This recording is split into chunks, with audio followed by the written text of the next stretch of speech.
Hey everybody, happy Juneteenth. Welcome to Why Am I Yelling Live. I am Krista Rizzo, and today I have the gorgeous Sarah Bias with me. She is a business coach for mom, helping mothers overcome mom guilt and burnout while building their business to six figures. I mean, if that's not the greatest thing ever, I don't know what is. She strongly believes that motherhood is one of the most transformative experiences, and I agree. But that it's an extremely undervalued by society, which I also agree with. Her mission is to change the maternity leave laws in the United States so every mother has access to paid maternity leave and the OB care needed to feel supported and loved through their transformation. Now, I cannot tell you how on board with this I am. I can't even stand it. So thank you for being here, Sarah. We're excited to learn more about you and to have you here. Well, thank you so much, Krista. My pleasure. So we're going to get right into it like we always do. We don't beat around the bush here. How did you get into this line of work? You're a mom, so clearly that was a catalyst for what's going on in your business and your why. How did this all come about? Yeah, so I was actually a first grade teacher for 4 years, and my husband and I had struggled to become pregnant due to some health conditions that I had. And we finally got to the point where my doctor was like, you know what, it's okay, you can go ahead and try to get pregnant. So we did. And as I was going through and just kind of counting up bills and stuff, I realized that my teacher salary was only going to cover my daycare for my child. And I just had this gut feeling. I was like, I can't send my child to be raised by someone else as I raise other people's children. Yep. And so I was like, what else can I do? So I had started teaching myself Adobe Illustrator, Adobe Photoshop, and I had a little side business on Etsy. And I was like, you know what, this is it. If I can make $2,000 in December, I know that, and my daughter was born in April. I was like, I know that I can go full time with this. I know that I can support us. So I did. When my daughter was born, I had quit my teaching job 5 days beforehand. And the day that she was born, I became a full-time business owner. And through that time, entrepreneurship and motherhood, I feel like are very, very similar in the fact that you are constantly challenging yourself and your past beliefs, traumas, these things that brought up in childhood. And I struggled so hard that first year, and I didn't feel like I had the support that I needed. And I was really, really quiet about how I felt during that time because I didn't want anyone to think that I didn't enjoy motherhood because we fought really hard to get to that point. Right. And so when my son was born 2 years later after my daughter, and I was like, you know what? Like, I had started working on myself, doing this inner work, building up a community. And I was like, I know I'm not the only mom that feels like this. I want to help coach moms.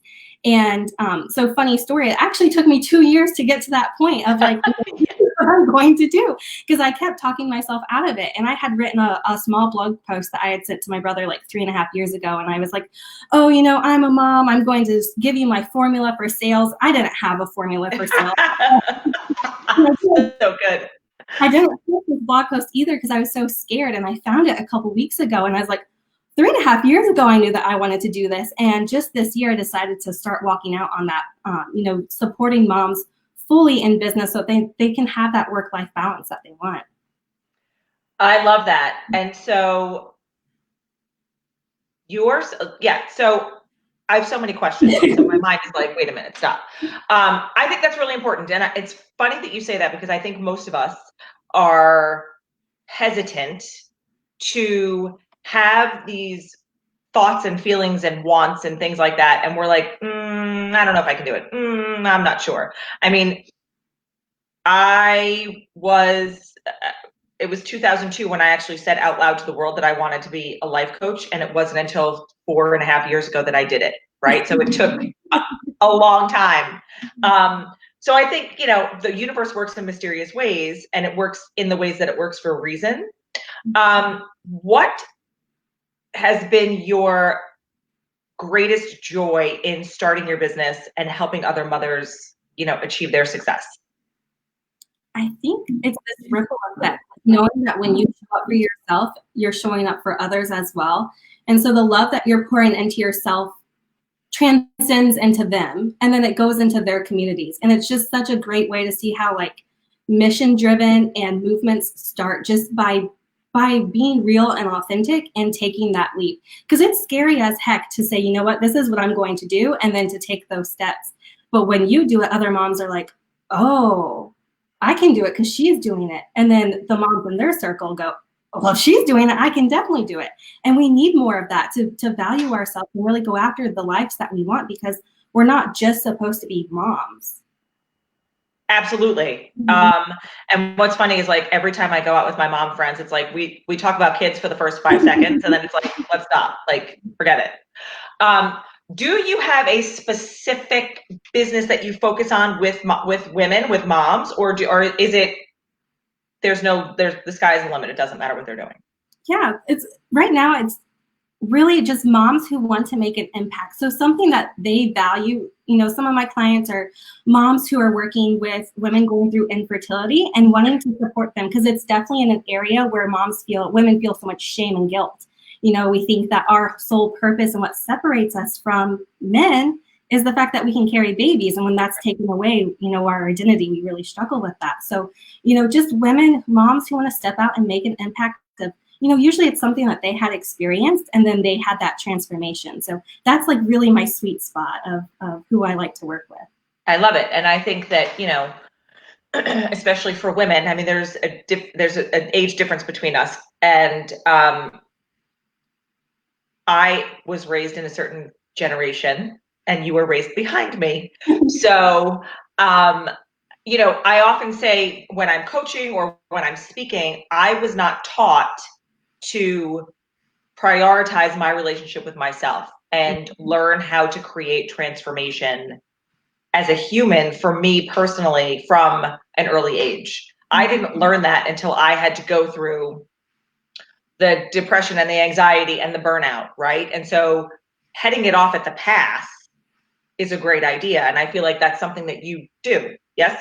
Yeah, definitely. And, I can relate to that as well as, it was very similar for my own mother. She was taught to pour everything she had into us as children. And that was dignified. It was valuable. That was what you were supposed to do. And so, looking back, I can kind of see where she sacrificed herself and her dreams for us. And I'm entirely thankful for her, for doing what she felt was best in the most loving way possible. But also there's a bit of sadness knowing that she gave up certain things and certain parts of herself because she wanted to be the best for us. So. Yes. And so, right. And listen, my mom did the same thing. And I was on that path too, until I was like, wait a minute, this is not working and I need help and I've got to do all those things. So I think it's amazing what you're doing, because women need to hear that. And we need to be able to support each other in that, because we feel like, if I do it, am I being judged? Because people are going to think I'm stepping away from my kids. Yeah. And it's so hard too, because I feel like moms, the one thing that they want out of life is to be the best mother possible. So you were listening to these expectations that society is placing on you. You're like, okay, like if I have to do X, Y, Z to be the best mom possible, even if it means losing myself, then I'm going to do that, because it doesn't matter. My children are going to be happy and satisfied. And that's not the truth. The truth is that we are models for our children. And so if we are not setting them up to see someone go after their dreams, they're not going to go after theirs because they don't know how to do it. So we have to start, taking, as scary as it is, resetting those expectations and redefining our motherhood so that we can show up fully for how we want our children to live as well. Redefine is such an important word. Mm-hmm. I think it's an important word right now in the universe. Definitely. For all the things that are happening outside that, we are focused on, and it's consuming our lives. And we're going to talk about that with what you're doing with your initiative and stuff. Mm-hmm. But I think for women, redefine is a very valuable word. And I'm going to actually use that. I'm going to write it down. Because we don't think in those terms. We think, like, failure is the first word that pops into our heads. Like all the words that don't define us, right? We don't succeed at everything. And you know what? We learn from failure. So failure is not a bad thing. And I've had to learn that. We've all had to learn that in some way, right? Like I'm teaching that to my kids. My son, when he was think he was in the 6th grade. So I have a 14-year-old high schooler who is going into his sophomore year. He just finished school, so we can say he's a sophomore now. But I remember when he was in the 6th grade, he had his first pop quiz and he failed it. It was math, and he's a great math student, but they didn't know what pop quizzes were. They didn't know any of that stuff. He got a 45 on it. And I thought he was going to, he did not know how to say, I failed at something, because he never had, right? He's always been a good student. He always has played sports. He's always done things, and he never really tasted what that was like. And he thought that we were going to be beside ourselves, mad at him. And I was like, first of all, it's only school, and it doesn't. And you're in the 6th grade, so guess what? This doesn't even matter in the grand scheme of things.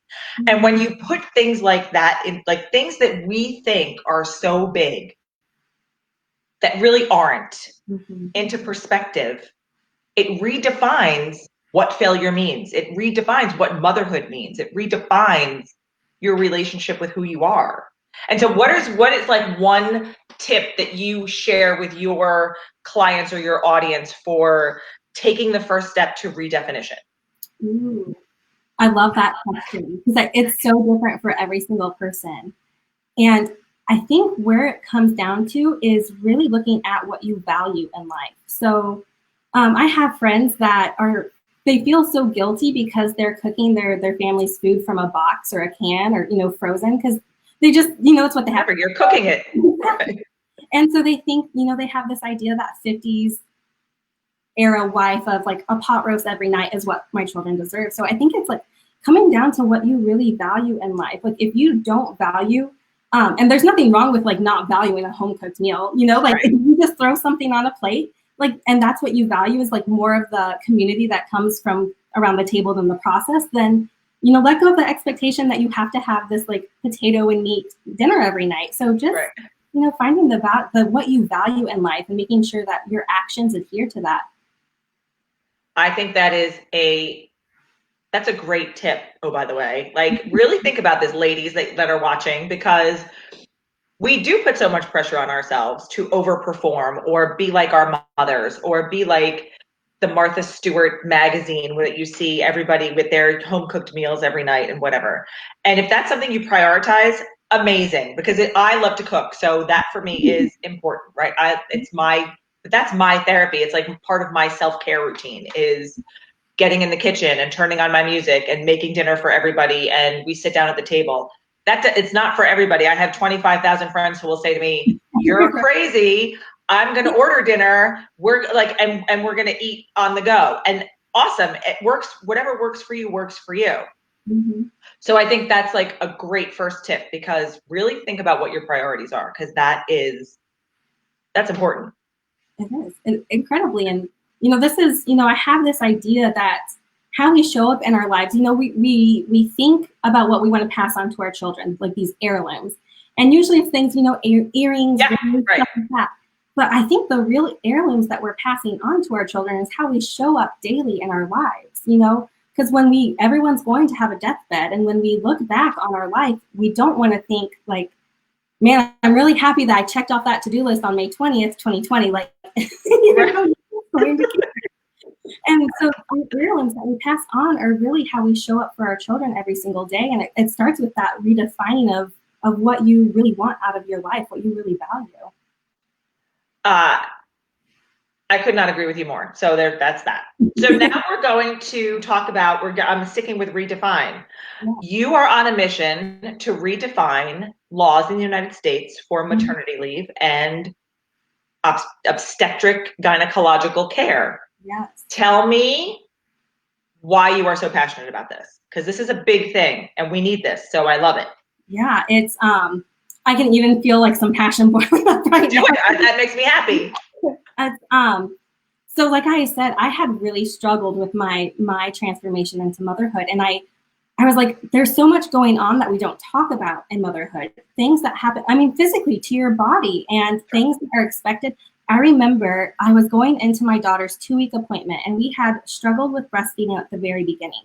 Had a more of a traumatic labor where they had to put me under anesthesia to deliver her because there's some stuff going on. And it was a very empowering experience. I don't want to vilify it. Like, it was very empowering.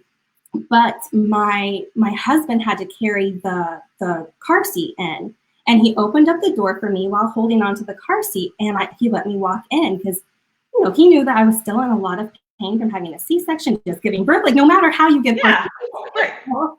And this woman looks at me and she says, you should really be opening the door for him. He's carrying the precious cargo. And I was like, but I carried the precious cargo. Whatever. Right? And that was the first taste that I had of being undervalued for my for my role as a mom. And, it got to the point where I'm researching this stuff of like, is it normal to feel this way? Like, should I resent my baby? Should I be angry all the time? And you're going to like babycenter.com of like people leaving comments. They're like, I feel the same way. And you're like, okay, good. It's not me, but why aren't we talking about this? Because it's everyone. And so through that experience, I realized too, I had friends in my community that if I was focusing and seeing this through my white lens, through my privilege as a middle-class white woman, and I was struggling this much, then I could not imagine the struggles that my Black mother friends also were facing. Yeah. Because they didn't vocalize it. No one was vocalizing anything. And so it brought to my attention the lack of maternity leave care that we have, especially when you start looking at other countries. And you're like, well, you get a full year off at 80% your salary. If they can make it work, why are we not doing this? And as a society, we keep thinking, gosh, like the next generation is getting worse and worse and worse. Well, okay, so let's go back to our origin points. Who is making the families? Why do we feel like this is, becoming bad or anything? Well, there's no support for families.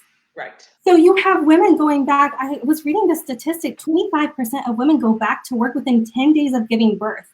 I could not stand 10 minutes away from my child without crying, because you have so many hormones. Yes, it's crazy. Yes, that bond, that attachment. And so it just blew my mind that we were not prioritizing and valuing mothers and their start into this transformation. Instead, we're just keeping on expectations and guilt if they couldn't meet it. But we had no road for them to go on. It was like, hey, can you climb up to the roof of the house? But I'm not going to give you a ladder.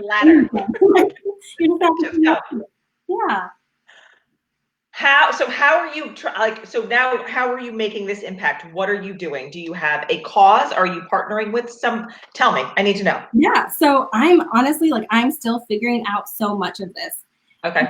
My ultimate goal is to be able to create some sort of nonprofit that is a collaborative effort of women of all races to bring awareness to the issues surrounding motherhood. And, I'm not even quite sure. It's one of those things where I'm like, okay, I can drive from Tennessee to California in the dark. I just need to know the next 20 feet ahead of me. So I'm like, okay, what is the next 20 feet ahead of me? I got to build a network. I have to, start making these connections with people. I have to start reading about the laws. How is everyone feeling in this area? How are we protecting women who are breastfeeding of all races? Like, what are we doing? And so it's just like, a part of me is like, oh, I just want to be there and I want things to change. But I also know it's like those small steps that you have to take to start doing it. Well, they're often the most impactful too, right? So I say this all the time, but it's like there's 26 letters in the alphabet. You can't go from A to Z without getting through all of them, right? Yeah. So I think for something like this, it really is starting small and starting local and going to, your local La Leche League or your local doulas and your, I live in New York City, so that I have a very large network of those people. But I have friends who are doulas and they are baby nurses and all that kind of stuff. And it's like, tell me what you need. And they're all very vocal about care for the mothers while they're in the hospital. Because that is also there's a huge disparity there, right? The insurance, the non-insurance, the race issue, like that, it all exists. So we have to start having these conversations. And we have to start vocalizing this to people who can actually make a difference. What is your ultimate, change the laws, do all the big stuff, right?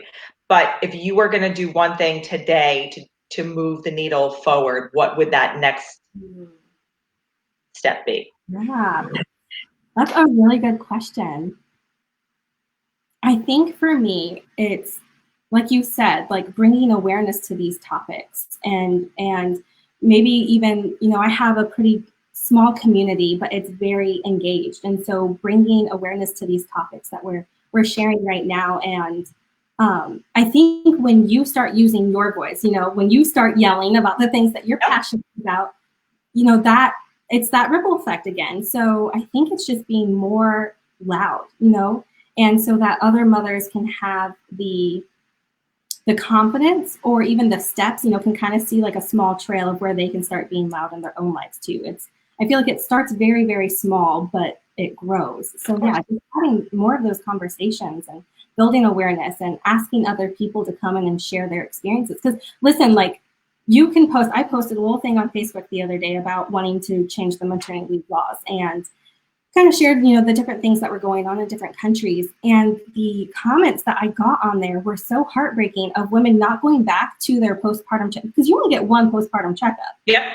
And the doctor not listening to them because they're like, oh, well, you know, you already have depression before, so we're not going to, you know, we're not going to help you. We really can't help you because you've already, you know, you were already experiencing this before. Or there's another mother who she couldn't pay her bills, and so she just went without care because she was so embarrassed about it. And we don't, and I have these conversations with some of the men in my life, and these are men that like are very close to me, who kind of see me go through stuff, and they're like, well, you didn't share that that's what was going on in your body then. And I was like, I guess because I was just kind of ashamed of it in a sense, you know. And but I'm like, but well, why didn't you notice at the same time? You know, like, oh, well, that is a whole other conversation for a different talk. I can educate you on that a lot. You're right. And I think that, you know, it's the expectation. Expectation is a big thing. And I always tell people, when you walk into some place, have zero expectations, because you'll be pleasantly surprised rather than be disappointed. I had this conversation a lot with my mother, because she likes to think, and you know, it has to be a certain way, and it has to this, and it has to that, and it never ever goes the way that she thinks it's going to go. And then she's like, but why didn't it do that? And I'm like, because you build up these expectations. And I think we all have that. It's not a flaw, because building up an expectation is not a flaw, but we all have that innate thing inside of us, or thing that we have learned through whoever taught us, that there should be an expectation around motherhood. There should be an expectation about being a successful entrepreneur, that you have to be the best at all of the things. Care for yourself is so important, especially when you are carrying a child inside of you. And so when you don't have access to that, or you only have bits and pieces of that access, right? Our maternity laws are crap. I mean, we're like, let's just call it what it is, right? We know this. And that needs to change. Just like a lot of the things that are happening outside. And I think that if we continue to start vocalizing and speaking and voting and talking and doing all the things, I want to specifically talk about minority communities, because I am talking about Black Lives Matter. I know it's important to you. I know you have friends, and you are talking to people who have experienced different experiences than you have, and I know that that's probably part of the reason why you're doing this. Tell me why you think, well, I know why we think there's such a big disparity, but what the disparity is. I mean, you're in Tennessee, right? So you can probably speak to like your experiences and your friends' experiences and stuff. So I'll ask you that, and on like a very local level. The disparity in care just based on skin color. Yeah. It's honestly, it just pisses me off. And that's, yes, yep. You know, like, I don't even, you know, you think I try to go through all these words, and I don't even know what the exact word is that I'm looking for. But the truth is that we have Black mothers going in and having C-sections and not getting pain medicine afterwards. And I was given opioids, you know, I was to function. And because my experience was so different, because I was like, well, I got pain medicine, and then I hear this story of one of my friends not even getting Tylenol, and Right. like, oh my gosh, like that is not Not okay. No, no. right. There are 3 fundamental laws: to feel seen, to feel heard, and to be loved. And especially when we are coming into, ooh, I'm gonna get emotional. No, it's okay. When we are coming into this role of becoming a mother, and I think, you know, you go back and you start reading the real history of the United States, of seeing what was really going on, so that you can start learning about other people's experiences outside of your own. So the truth is, even if the problem isn't happening to you, there's still a problem. Of course. And we have to start understanding that. And so you see Black women, slaves, who were forced to breastfeed white children. And we carry that, and I'm not an expert on this, you know, I'm not an expert. This is from what I've read. But we have carried that into today's society, where we vilify women, Black women who are breastfeeding, but we honor white women who are doing it. And you can't have that if you want to have a society that honors the beauty of motherhood.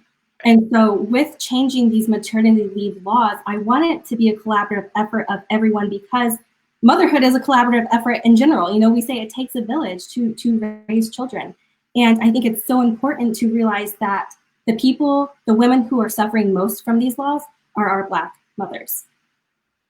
And we have to start focusing on that and changing that for them, or not even changing that for them, to hand over the mic to them and allow our platform to be shared, you know? Yep. There are Black mothers out there doing the work for this, and they need to be heard. Yeah. Agreed. That's going back to redefine, and that's like the perfect way to end this. So I thank you for being here, because this was a really good talk. And I think that there's a lot that can be done, and there are a lot of ways to help you. So we're going to talk about that when you and I are in private. Yeah.